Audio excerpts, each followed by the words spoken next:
الحمد لله رب العالمين والعاقبة للمتقين والصلاة والسلام على سيد الأنبياء والمرسلين وعلى آله الطيبين الطاهرين ومن تبعهم بإيمان وإحسان إلى يوم الدين. نشهد أن لا إله إلا الله وحده لا شريك له ونشهد أن محمدا عبده ورسوله. أما بعد، أعوذ بالله من الشيطان الرجيم. قل هذه سبيلي أدعو إلى الله على بصيرة أنا ومن اتبعني. الآية. صدق الله العظيم. سبحان ربك رب العزة عما يصفون وسلام على المرسلين والحمد لله رب العالمين. معزز حاضرین، حضرات و خواتین، پچھلے خطبہ میں ہم تفصیل سے اس کے اوپر بات کر چکے ہیں کہ سب سے بہترین قول اور بات اس شخص کی ہوتی ہے جو لوگوں کو اللہ کی طرف دعوت دے، اللہ کی طرف بلائے. اور پیغمبر اکرم صلی اللہ علیہ وآلہ وسلم کا راستہ جو ہے وہ بھی یہی تھا کہ لوگوں کو اللہ کی طرف بلانا، خدا کے دین کی دعوت دینا. اور یہی راستہ ان لوگوں کا ہے جو پیغمبر علیہ الصلاۃ والسلام کی اتباع اور پیروی کا دعویٰ رکھتے ہیں. ہم اپنی بات کو وہیں سے جو ہے وہ شروع کریں گے جہاں پچھلے خطبہ میں ہم نے اس کو چھوڑا تھا، اور وہ یہ تھی کہ یہ جو دعوت الی اللہ کا راستہ ہے، یہ راستہ ہم نے آج ترک کر دیا ہے، چھوڑ دیا ہے. اور یہ اس لیے ہم نے چھوڑا ہے کہ اس کے اندر بڑی پابندیاں ہیں اور اس راستے میں بڑی بعض دفعہ مشکلات آتی ہیں. یہاں بڑے دل گردے کی ضرورت ہوتی ہے، وہ ہمارے پاس نہیں ہے. یہاں بڑے صبر آزما مراحل سے گزرنا پڑتا ہے. اس راہ میں جس نے قدم رکھا اسے پھولوں کے ہار نہیں پہنائے گئے بلکہ اسے زنجیروں کا زیور پہنایا گیا. ابو جندل اور ابو بصیر کی طرح اس راستے میں بیڑیاں پہننی پڑتی ہیں، اور حضرت خباب کی طرح انگاروں پر لیٹنا پڑتا ہے. سمیہ کی طرح برچیاں کھانا پڑتی ہیں، اور مصعب بن عمیر کی طرح ننگے جسم پر بوریا لپیٹ کر نعمتوں بھری زندگی چھوڑ کر گھر سے نکلنا پڑتا ہے. عمار ابن یاسر کی طرح کمر پہ چابک کھانا پڑتے ہیں، اور خبیب کی طرح دار و رسم کو چننا پڑتا ہے.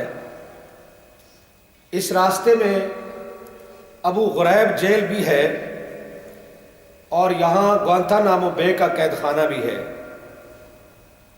اور اس راستے میں بلال کی طرح نوکیلے پتھروں پر جسم جو ہے وہ چھلنی بھی کروانا ہوتا ہے. یہ ذرا ہم دل پر ہاتھ رکھ کر بتائیں کہ ہم میں سے کون ان مصیبتوں کو انگیز کرنے کے لیے تیار ہے؟ ہم میں سے کون ان مشکلات کو لینے کے لیے تیار ہے؟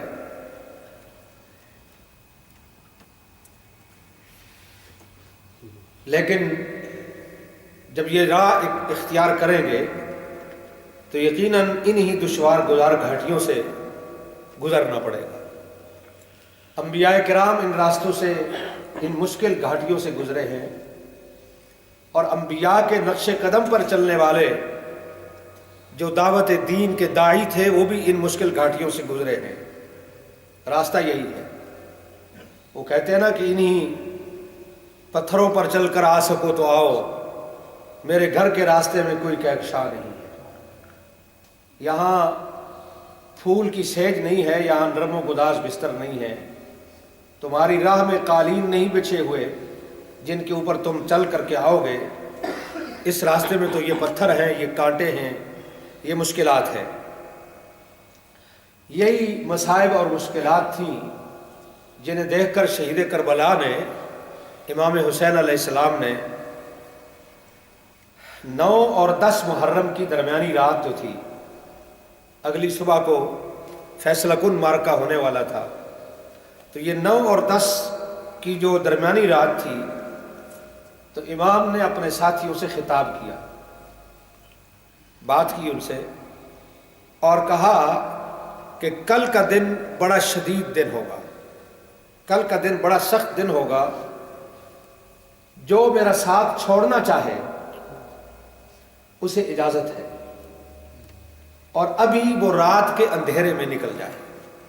کتنی بڑی بات ہے، وہ جو قرآن نے کہا نا کہ ادعو الی سبیل ربک بالحکمت والموعظۃ الحسنۃ وجادلہم باللتی ہی احسن، لوگوں کو خدا کی طرف حکمت اور دانائی کے ساتھ بلاؤ، ان کے سر میں ڈنڈا مار کر انہیں دعوت نہ دو، حکمت اور دانائی کے ساتھ لوگوں کو بلاؤ۔ اور موعظہ حسنہ، کیا ہے موعظہ حسنہ؟ موعظۃ حسنہ یہ ہے کہ ایسی بات کرو جو دوسرے کی عقل کو اپیل کرے، جو دوسرے کی عقل کو اپیل کرے، وہ موعظہ حسنہ ہے۔ اور اگر کسی سے لڑنا جھگڑنا پڑ جائے، کسی سے کوئی مجادلہ کرنا پڑ جائے، تو وہاں بھی احسن طریق سے، وہاں بھی احسن طریق سے۔ ہمارے ہاں تو ہم تو بیوی بچوں کے ساتھ بھی ہمارا احسن طریق نہیں ہوتا، دوسروں کے ساتھ تو ہم کیا کریں گے؟ تو کہا نکل جائیے رات کے اندھیرے میں جو جانا چاہے۔ تو کیوں کہا رات کے اندھیرے میں نکل جائے؟ اس لیے کہ اگر دن میں پیٹ پھیر کر جائیں گے تو ان کی توہین ہوگی۔ امام نے ساتھ چھوڑنے والوں کو بھی توہین کے راستے سے بچایا کہ دیکھنے والے یہ نہ کہیں کہ یہ فلاں فلاں لوگ جو ہے وہ راہ چھوڑ کر کے جا رہے ہیں، رات کے اندھیرے میں چھپ کر چلے گئے، لیکن گیا نہیں کوئی بھی، پر امام نے ان کو اجازت دے دی۔ اس لیے کہ مصائب ہے، مشکلات ہیں، ممکن ہے کچھ لوگ کمزور دل کے مالک ہوں اور وہ اس چیز کو برداشت نہ کر سکیں۔ وہ جو کسی نے کہا ہے نا کہ یہ قدم قدم بلائیں، یہ سواد کوئے جانا، یہ قدم قدم بلائیں، یہ سواد کوئے جانا، وہ یہیں سے لوٹ جائے جسے زندگی ہو پیاری۔ جو آگے نہیں چل سکتا وہ یہاں سے لوٹ جائے، واپس چلا جائے۔ اس لیے کہ دین اسلام کی راہ وہ ایسی راہ نہیں ہے۔ آپ جانتے ہیں مکہ میں تو مشکلات تھیں ہی، لیکن کیا ہجرت کر کے جب رسول اکرم صلی اللہ علیہ وسلم اور آپ کے ساتھی جب مدینہ پہنچے تو وہاں کوئی پھولوں کے بستر ان کے لیے بچھے ہوئے تھے۔ یہاں پہنچنے سے 5 سال بعد، مدینہ پہنچنے سے 5 سال بعد جنگ خندق ہوئی ہے۔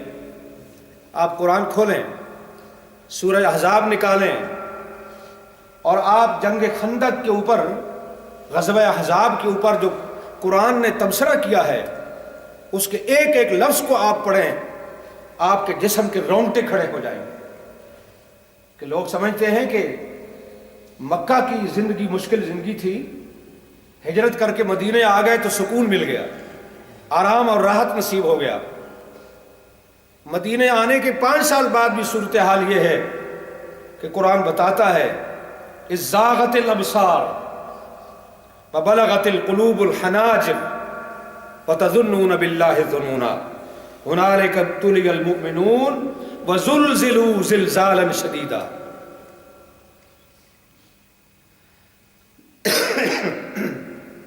آنکھیں باہر آ گئی، آنکھیں پھٹی رہ گئی، کلیجے منہ کو آ گئے، اور مومنین کو ہنالک ابتلی المؤمنون، مومنون کو اس قدر آزمائش میں اور مشکل میں ڈالا گیا اور وہ مبتلا ہوئے کہ زلزلوا زلزالا شدیدا، ہلا ڈالے گئے، ہل گئے، جس طرح زلزلہ آتا ہے اور زمین ہلتی ہے، تو اس طریقے سے ہلا ڈالے گئے۔ تو اس راستے میں اس طرح کی مشکلات آتی ہیں۔ مولانا مودودی کا جب انتقال ہوا، جب وہ فوت ہوئے تو بیٹا روتا ہوا ماں کے کمرے میں داخل ہوا۔ ماں نے کہا چپ ہو جاؤ، صبر کرو، یہ تمہارا باپ جو ہے یہ تو 1953 میں مرنے کے لیے تیار ہو گیا تھا، یہ تو شکر کرو اگر 1953 میں جب یہ مرنے کے لیے تیار ہو گئے تھے، جب گورنمنٹ نے ان کو سزائے موت کا آرڈر دیا تھا اور لوگوں نے کہا کہ آپ اپیل کر لیں سزائے موت کے خلاف، فرمایا اپیل کرتی ہے میری جوتی، زندگی اور موت کے فیصلے زمین پر نہیں آسمان پر ہوتے ہیں، اگر آسمانوں پر میری موت کا فیصلہ ہو چکا ہے تو اس طرح کی 1000 اپیلیں بھی کچھ نہیں کر سکتی، اور ساری دنیا مل کر بچانا چاہے مجھے نہیں بچا سکتی، اور اگر اس آسمان والے نے ابھی میری موت کا فیصلہ نہیں کیا تو مجھے پھانسی پر لٹکانے والے خود الٹے لٹک سکتے ہیں لیکن مجھے نہیں لٹکا سکتے۔ یہ ایمان ہے اللہ کی ذات کے اوپر، اس لیے کہ وہ شخص اس راستے میں جو وادیاں طے کر کے آیا تھا تو اس کا ایمان بن چکا تھا۔ یہی وہ وادیاں ہیں جو امام حسین طے کر کے آئے۔ تو ماں نے کہا بیٹا چپ ہو جاؤ، صبر کرو، 1953 میں یہ مرنے کے لیے تیار ہو گئے تھے، اگر ان کا بس چلتا تو یہ اس وقت پھانسی چڑھ گئے ہوتے، اور اگر یہ اس وقت مر گئے ہوتے تو تم اس وقت اتنے چھوٹے تھے کہ آج تمہیں اپنے باپ کی شکل بھی یاد نہ ہوتی۔ تم رونے کے بجائے خدا کا شکر کرو کہ تمہیں اللہ تعالیٰ نے اپنے باپ کی خدمت کی توفیق دی ہے، اللہ نے تمہیں موقع فراہم کیا ہے۔ 53 میں مر گئے ہوتے تو کیا موقع ہوتا؟ تو تم رونے دھونے کے بجائے صبر کا دامن اختیار کرو اور اس بات پر شکر کرو کہ آخری لمحات میں بھی اللہ نے تمہیں اپنے باپ کی خدمت کا موقع عطا کیا ہے۔ حضرات، ہمارے اندر دراصل منافقت ہے، ہمارے اندر تضاد ہے، ہمارے اندر دو رنگی ہے، ہمارے نصب العین کا یہ مرکزی نقطہ ہے کہ دو رنگی جو ہے وہ چھوڑ دی جائے اور یک رنگ ہو جائے۔ قرآن کہتا ہے یا ایھا الذین آمنوا لم تقولون ما لا تفعلون، ایسی بات کیوں کہتے ہو جو کرتے نہیں ہو، یعنی اپنے قول کو اور اپنے فعل کو، اپنی زبان کو اور اپنے عمل کو برابر رکھو، ایک دوسرے کے مطابق رکھو، تمہارے اندر کچھ ہو باہر کچھ ہو، زبان کچھ ہو اور عمل کچھ ہو، تو یہ دو رنگی ہے، یہ منافقت ہے، اس کو چھوڑ دیا جائے۔ وَمَا كَانَ لِمُؤْمِنٍ وَلَا مُؤْمِنَةٍ إِذَا قَضَى اللَّهُ وَرَسُولُهُ أَمْرًا أَن يَكُونَ لَهُمُ الْخِيَرَةُ مِنْ أَمْرِهِمْ وَمَن يَعْصِ اللَّهَ وَرَسُولَهُ فَقَدْ ضَلَّ ضَلَالًا مُبِينًا، سورہ احزاب آیت نمبر 36۔ وَمَا كَانَ لِمُؤْمِنٍ وَلَا مُؤْمِنَةٍ، کسی مومن مرد کے لیے اور کسی مومنہ عورت کے لیے یہ چیز جائز نہیں ہے کہ جب کسی معاملے میں اللہ اور اس کا رسول فیصلہ کر دیں تو پھر ان کو کوئی اس میں اختیار ہو باقی رہ جائے۔ ہم نے زندگی دنیا میں کس طرح گزارنی ہے، ہم نے کیا کرنا ہے اور کیا نہیں کرنا ہے، یہ میں اور آپ طے نہیں کریں گے، ہمارے لیے یہ چیز اللہ اور اس کے رسول نے طے کر دی ہے، اور اگر اللہ اور اس کے رسول کی طے کردہ اس چیز کو ہم ماننے کے لیے تیار نہیں، ہمیں اسلام چھوڑ دینا چاہیے۔ نہ خدا ہمارا محتاج ہے اور نہ ہی اس کا بھیجا ہوا یہ اسلام ہمارا محتاج ہے۔ اسلام ایسے منافق کو پسند نہیں کرتا جو مسلمان ہونے کا بھی دعوے دار ہو اور اللہ رسول کے فیصلوں کے مقابلے میں وہ اپنا اختیار بھی برقرار رکھتا ہو۔ خدا کو ایسا مسلمان مطلوب نہیں ہے۔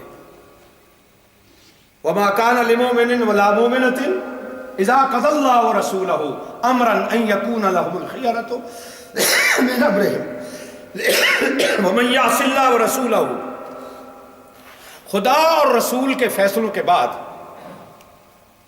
پھر بھی اگر کوئی نافرمانی کرتا ہے، پھر بھی اگر کوئی یہ سمجھتا ہے کہ مجھے یہ میری نجی زندگی ہے، یہ میری لائف ہے اور مجھے میری لائف کیسے گزارنی ہے یہ فیصلہ میں کروں گا، اگر کوئی یہ بات کہتا ہے تو وہ اللہ کا نافرمان ہے، ضل ضلالا مبینا، وہ شخص کھلی گمراہی کے اندر ہے۔ دنیا کے ہر انسان کو، باقی تمام انسانوں کو یہ اختیار حاصل ہے کہ وہ اپنی لائف کس طرح گزاریں اور اپنی زندگی کا وہ خود فیصلہ کریں، لیکن جو انسان مسلمان ہے اس کو یہ اختیار نہیں ہے کہ وہ اپنی لائف کا فیصلہ خود کرے، اس کے فیصلے اللہ رسول نے کر دیے، اسے اس کے مطابق اپنی حیات اور زندگی لے کر کے چلنا ہوگا، اور اگر نہیں چل سکتا تو اس دورنگی کو چھوڑ دے۔ کون کہتا ہے کہ وہ مسلمان بن کر کے رہے؟ انکار کر دے اسلام کا۔ اس لیے نبی علیہ السلام نے فرمایا لا یؤمن احدکم حتی یکون ہواہ تبعا لما جئت بہ، جو دین اسلام میں لے کر کے آیا ہوں جب تک تم پوری کی پوری اس کی اتباع نہیں کرتے تو تم مومن ہی نہیں ہو، تمہارا ایمان کا دعویٰ ہی جھوٹا ہے۔ تم مومن ہی تب ہو کہ جب تم اتباع کرو گے اس کی۔ اور مشہور آیت ہے سورہ بقرہ میں یا ایھا الذین آمنوا ادخلوا فی السلم کافہ ولا تتبعوا خطوات الشیطان، یعنی یہ آیت بتا رہی ہے کہ راستے دو ہیں، فی السلم کافہ، یا تو اسلام کے اندر پورے کے پورے داخل ہو جاؤ، اور اسلام میں پورے کے پورے آ گئے، داخل ہو گئے تو لا تتبعوا خطوات الشیطان، پھر یہ شیطان کی راہ نہیں ہے، شیطان کی اتباع اور پیروی نہیں ہے۔ اور دوسرا راستہ جو ہے وہ شیطان کا راستہ ہے۔ راستے صرف دو ہیں، اللہ کا راستہ، شیطان کا راستہ۔ جو شخص جس وقت اللہ کے راستے پر چل رہا ہوتا ہے اس وقت وہ یقیناً شیطان کی مخالفت کر رہا ہوتا ہے، اور یعنی یہ ممکن نہیں ہے کہ ایک ہی وقت میں آپ خدا کا راستہ بھی چلیں اور شیطان کا راستہ بھی چلیں۔ جب آپ اللہ کے راستے پر چل رہے ہیں تو اس وقت آپ شیطان کے مخالفت کر رہے ہیں، اور جس وقت آپ اللہ کے راستے پہ نہیں چل رہے تو یقیناً آپ شیطان کے راستے پہ چل رہے ہیں، اس لیے کہ تیسرا تو کوئی راہ ہے ہی نہیں، راستے تو ہے ہی دو، یا آپ خدا کی راہ چلیں گے یا نہیں چلیں گے۔ اگر خدا کی راہ چلیں گے تو یقیناً شیطان کی مخالفت میں آپ ہوں گے اور اللہ کی معیت میں ہوں گے، اور اگر آپ خدا کے راستے پہ نہیں چلیں گے تو اس وقت یقیناً آپ شیطان کے راستے پہ چل رہے ہوں گے، آپ مانیں یا نہ مانیں، تسلیم کریں یا نہ کریں۔ یہاں تک کہ جو نماز، خدا کی عبادت جو پیغمبر کے بتائے ہوئے طریقے سے ہٹ کر آپ کر رہے ہیں وہ بھی آپ شیطان کے راستے پہ چل رہے ہیں۔ کسی کو اس کی نماز اور اس کی عبادت اس دھوکے میں مبتلا نہ کرے کہ میں بڑا نمازی اور پرہیزگار ہوں اور میں یہ اچھے اعمال بجا رہا ہوں، لا رہا ہوں، اس سے خدا خوش ہوگا، اللہ راضی ہوگا۔ یہ تمام اعمال حسنہ نبی کے بتائے ہوئے اسوے اور طریقے کے اگر خلاف ہیں تو خدا کی عبادت بھی شیطان کا راستہ ہے، اور اگر پیغمبر کے اسوہ اور طریقہ کے مطابق ہے تو وہ خدا کی عبادت ہے۔ تو اس لیے یہ فرق لوگوں کو کرنا ہوگا اور اس چیز کو پہچاننا ہوگا کہ راستے دو ہیں، ادخلوا فی السلم کافہ ولا تتبعوا خطوات الشیطان۔ آپ کا کیا خیال ہے؟ یہ بات عجیب نہیں کہ ہم اللہ تعالیٰ کو بھی مندر کے بت کی حیثیت دے کر مسجد کے اندر بند کر دینا چاہتے ہیں۔ ہندوؤں کا بھگوان مندر کے اندر رہتا ہے، بت، جس کے آگے جا کر وہ عبادت کرتے ہیں، اور جب وہ مندر سے نکلتے ہیں تو ان کی اپنی لائف ہے، جس طرح وہ چاہے گزارے۔ تو کیا ہم بھی ہندوؤں کی طرح اپنے خدا کو مسجد کے اندر بند کر دیں کہ جب ہم مسجد میں آئیں گے تو ہم خدا کے بندے ہوں گے، اور جب ہم مسجد سے باہر نکلیں گے تو ہم اپنی مرضی سے اپنی لائف گزاریں گے؟ اس کا تو واضح مطلب یہ ہے کہ ہم نے ہندوؤں کے بت کی طرح خدا کو مسجد میں بند کر دیا ہے۔ مسجد کی چار دیواری کے اندر ہم رب کے بندے ہیں اور ہم اس کی عبادت کریں گے، اور مسجد کی چار دیواری سے جب ہم باہر نکلیں گے تو پھر ہم اپنی مرضی چلائیں گے، پھر خدا کی مرضی نہیں ہے۔ میں نے پچھلے خطبہ میں اشارہ کیا تھا کہ بعض لوگ یہ کہتے ہیں لا یکلف اللہ نفسا الا وسعها، بعض مسلمان یہ کہتے ہیں کہ بھائی اللہ نے خود کہہ دیا ہے، یعنی یہ ایک ایسا طبقہ ہے جو اطاعت خدا کے معاملے میں خدا سے سودے بازی کرتا ہے۔ تو اس طرز فکر کے مسلمانوں میں ایک طبقہ ایسا بھی ہے کہ اللہ تعالیٰ کی غیر مشروط اطاعت کرنے کے بجائے وہ سودے بازی پہ آتا ہے اور کہتا ہے کہ صاحب اللہ نے خود ہی تو کہا ہے لا یکلف اللہ نفسا الا وسعها، اللہ کسی انسان کو اس کی طاقت سے زیادہ اس کے اوپر بوجھ نہیں ڈالتا۔ تو جب یہ سارے کام کرنا ہماری طاقت ہی نہیں ہے تو ہم کیسے کر سکتے ہیں؟ اور پھر ایک دوسری آیت کا سہارا لیتے ہیں، لا تلقوا بأیدیکم الی التہلکہ، اللہ تعالیٰ نے یہ کہا ہے کہ اپنے آپ کو ہلاکت کے اندر نہ ڈالو۔ اور بھائی اس راستے پر اگر ہم چلیں گے تو کیا ہم ابو غریب جیل کے اندر چلے جائیں؟ یہ راہ اختیار کر کے ہم گوانتانامو میں چلے جائیں؟ ہم اپنے آپ کو ہلاکت میں ڈال دیں؟ جبکہ قرآن ہمیں کہہ رہا ہے لا تلقوا بأیدیکم الی التہلکہ، اپنے آپ کو ہلاکت میں نہ ڈالو۔ قرآنی آیات کو من گھڑت معنی پہنا کر اقامت دین اور دعوت الی اللہ کی جدوجہد سے راہ فرار اور نظام باطل سے سازگاری اور اس کی پشتیبانی کا یہ لوگ فریضہ انجام دیتے ہیں۔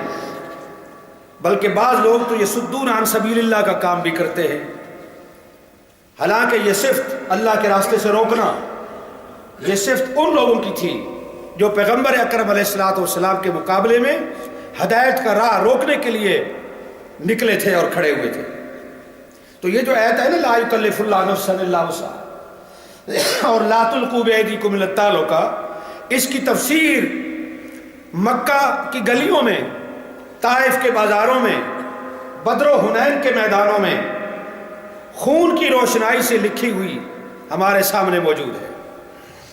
اس کے برعکس ایک دوسرا گروہ ہے مسلمانوں میں جن کے متعلق قرآن نے ہمیں خبر دی کہ ان اللہ اشترى من المؤمنین انفسهم واموالهم بان لهم الجنہ،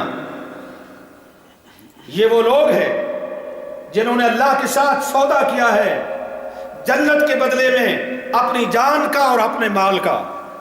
ہم جان بھی تیرے راستے میں لگائیں گے اور ہم اپنا مال بھی تیری راہ میں لگائیں گے، اور اس کے بدلے میں تو ہمیں جنت دے گا۔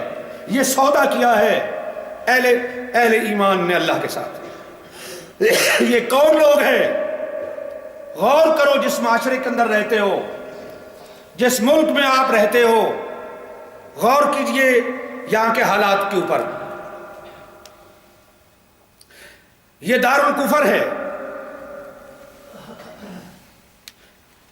اور اس دارالکفر میں بھی جو لوگ قرآن کی شمع کو روشن رکھے ہوئے ہیں تو وہ کون ہے؟ یہ آپ ہی لوگ تو ہیں جو میرے سامنے آپ بیٹھے ہیں۔ شیطان آپ کے چاروں طرف ننگا ناچ ناچتا ہے اور آپ شیطان کے ہتھ کنڈوں کو چھوڑ کر اللہ کے حضور حاضر ہو جاتے ہیں۔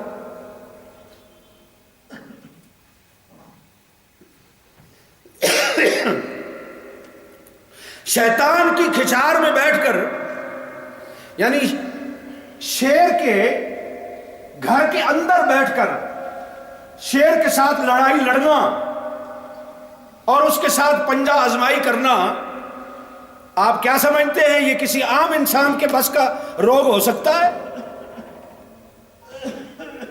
وہ تو چیر پھاڑ کے رکھ دیتا ہے۔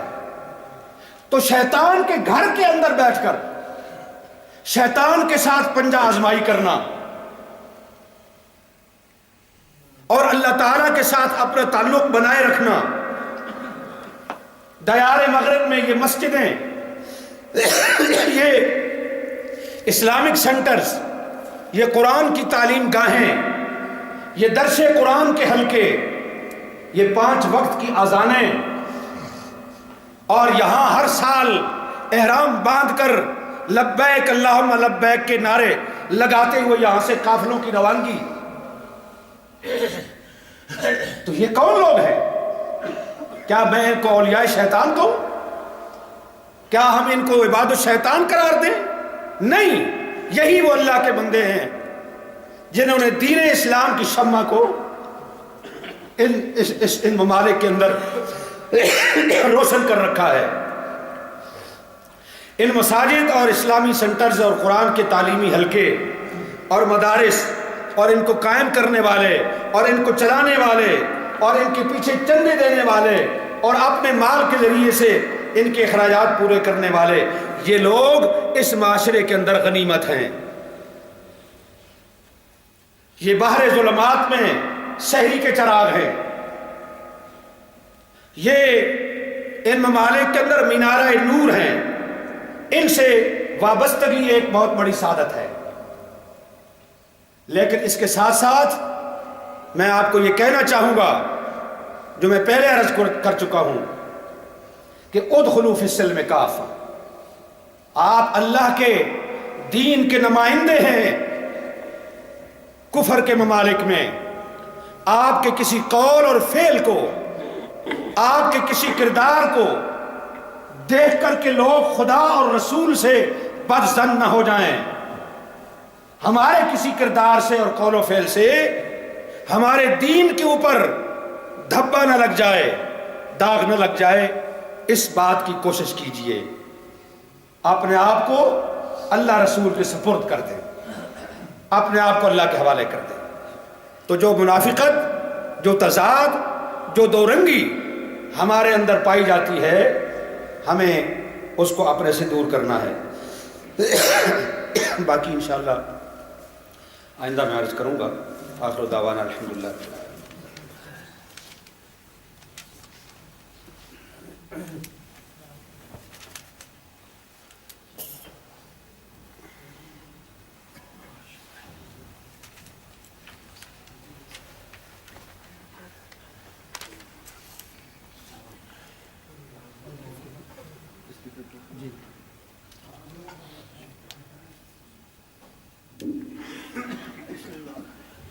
اعوذ باللہ من الشیطان الرجیم، بسم اللہ الرحمن الرحیم، الحمدللہ رب العالمین، الصلاۃ والسلام علی سیدنا محمد وعلی آلہ وصحبہ۔ Respected brothers and sisters, Assalamu alaikum wa rahmatullahi wa barakatuh.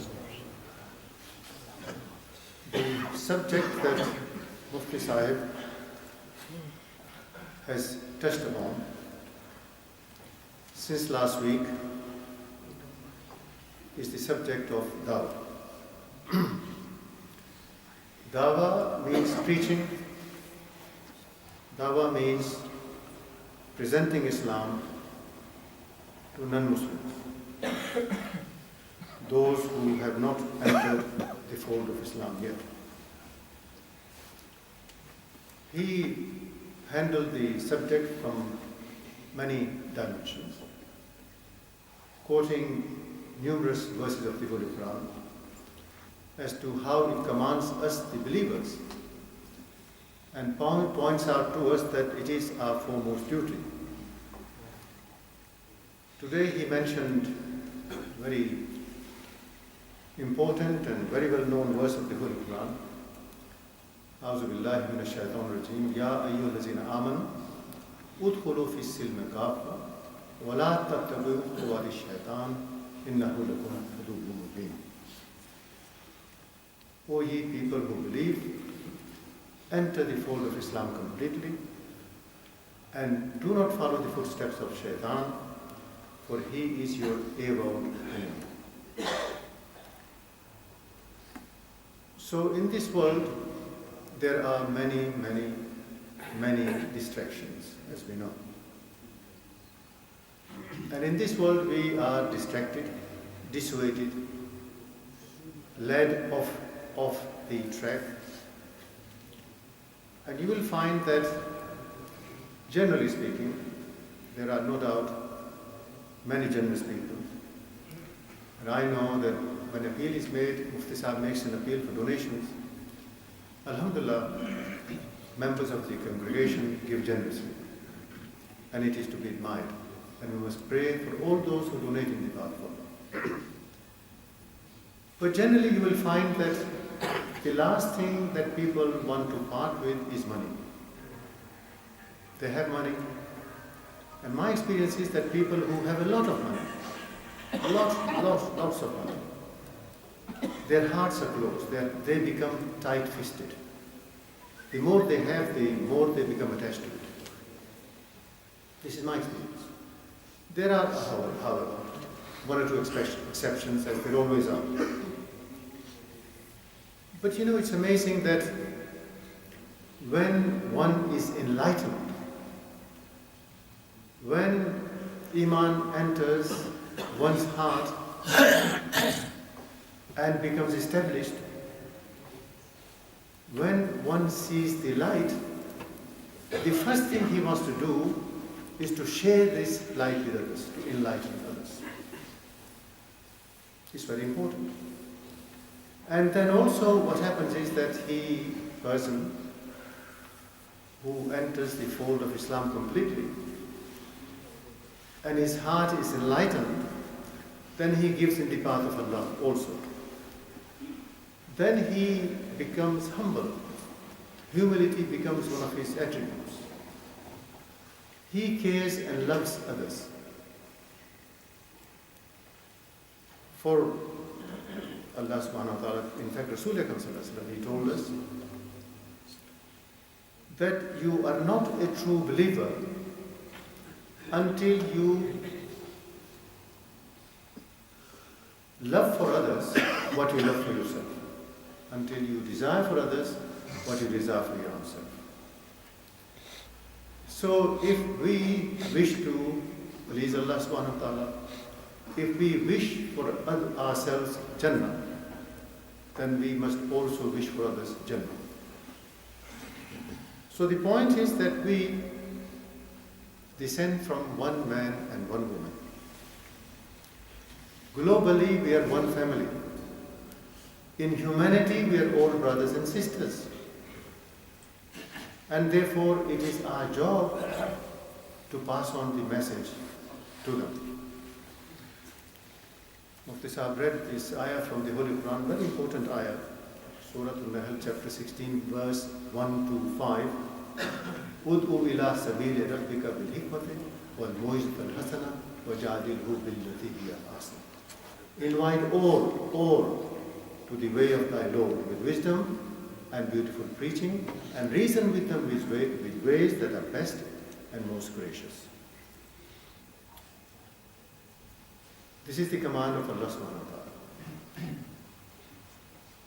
One thing we have to bear in mind is that in this country, when we talk to non-Muslims, we must think of them as a future Muslim.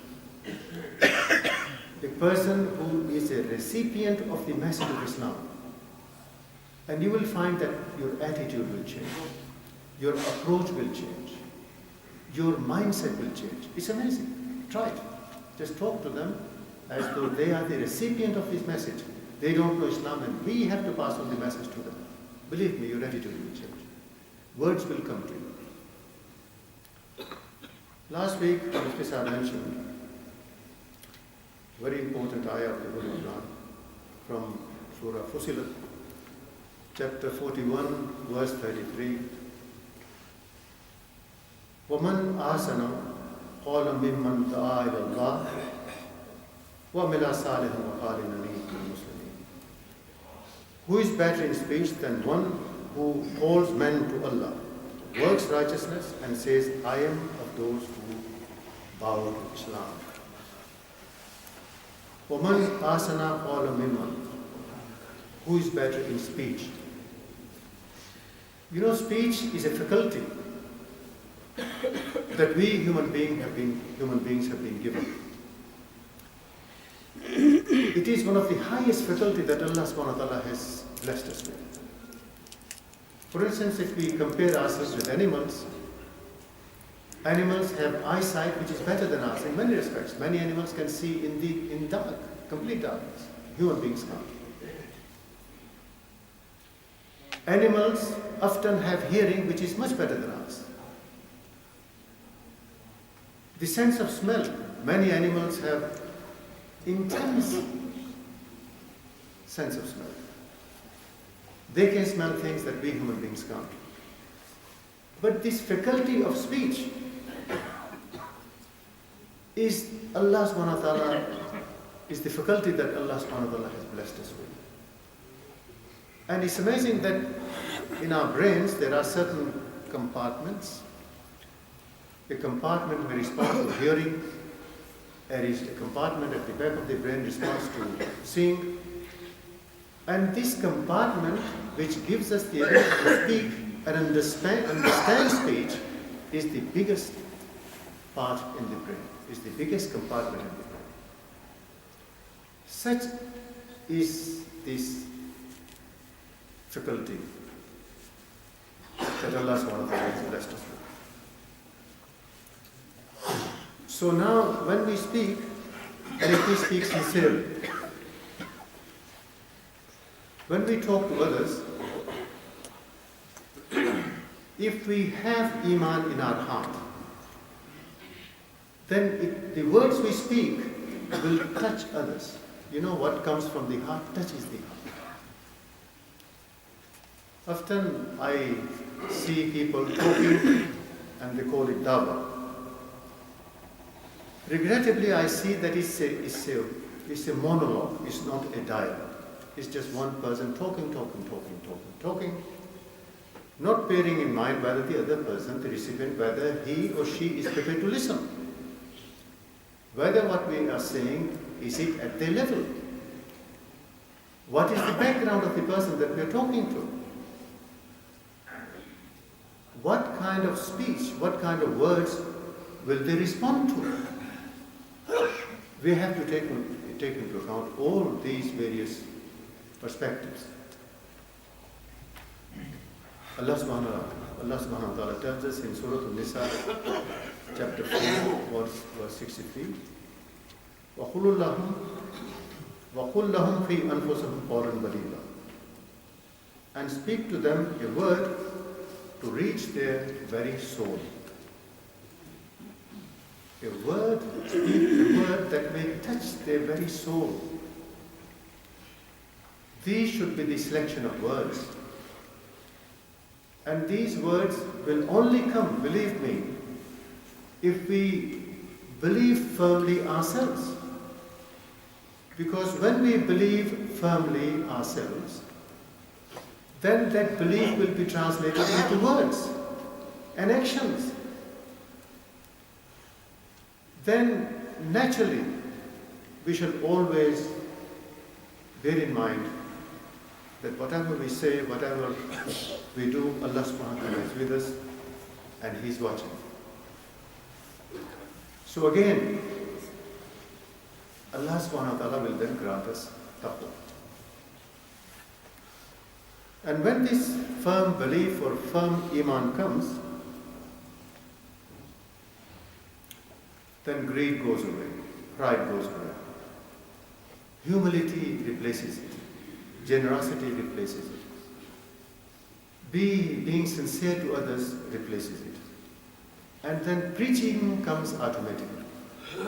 Telling people about Islam comes automatically. And then we also begin to think of others and desire for others as we want to desire for ourselves.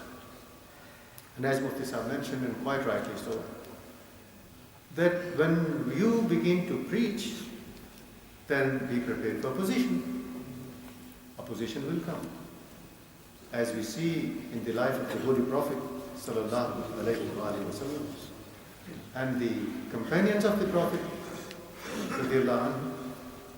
opposition came.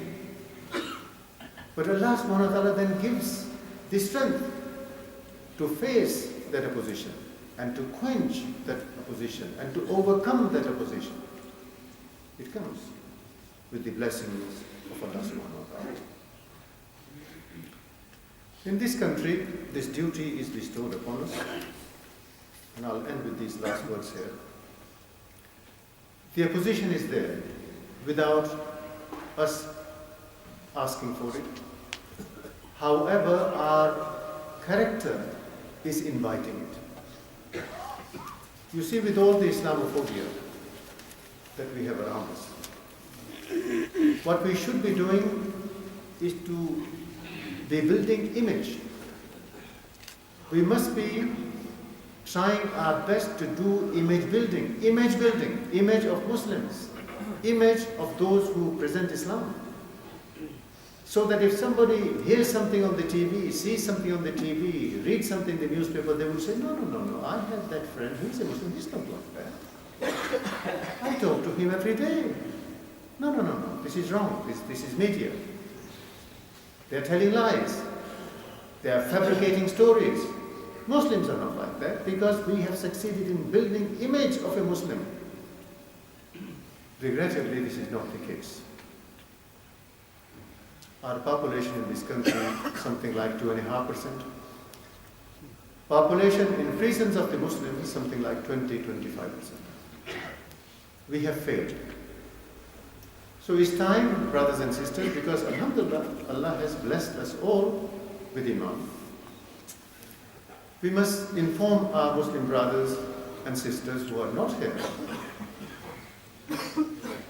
to make it their resolution, make it their target, make it their prime objective, day in and day out. How can we change this adverse picture of the Muslims, adverse picture of Islam, this adverse picture due to largely fault of our own? But it's never too late. Inshallah, if we begin today and publicize it to all the others within our sphere, all those that we know in our sphere of influence, and inshallah, we'll be setting ourselves on the right course. Inshallah. Assalamu alaikum.